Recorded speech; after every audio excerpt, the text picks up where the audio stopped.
పాలుతో curry చేసుకుంటే ఎంత బాగుంటుందని చెప్పేసి ఎంతమందికి తెలుసు కామెంట్ చేయండి.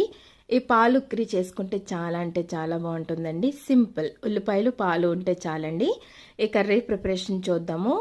స్టవ్ ఆన్ చేసుకుని కళాయి పెట్టుకుని 2 నుంచి 3 టేబుల్ స్పూన్ ఆయిల్ వేసుకుని కొద్దిగా మెంతులు వేసుకోండి. చిన్న ముక్కల కింద కట్ చేసుకున్న ఆనియన్స్ని ఇందులో వేసుకుని మంచిగా దోరగా ఫ్రై చేసుకోవాలి. కొంచెం సాల్ట్ వేసుకుంటే కనుక మనకి ఉల్లిపాయలు అనేవి త్వరగా వేగిపోతాయి అన్నమాట.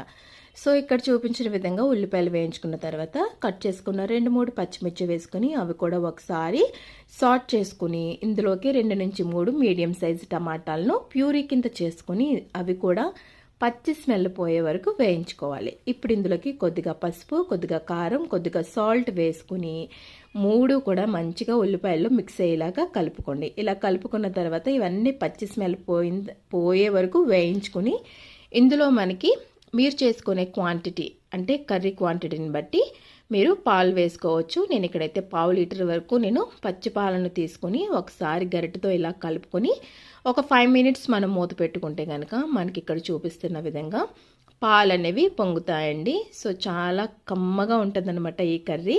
ఒకసారి గరిటె పెట్టి కలుపుకొని అడుగంటకుండా చూసుకొని ఒక 5 to 10 మినిట్స్ మనకి ఈ థిక్ గ్రేవీ కన్సిస్టెన్సీ వచ్చే వరకు ఉడికించుకుంటే సరిపోతుంది. పైన కొంచెం కొత్తిమీర మేతతో కానీ లేదంటే కొత్తిమీరతో కానీ గార్నిష్ చేసుకుని రోటీస్లో కానీ అన్నంలో కానీ తింటే చాలా అంటే చాలా బాగుంటుందని, even better than paneer curry కన్నా టేస్టీగా ఉంటుంది.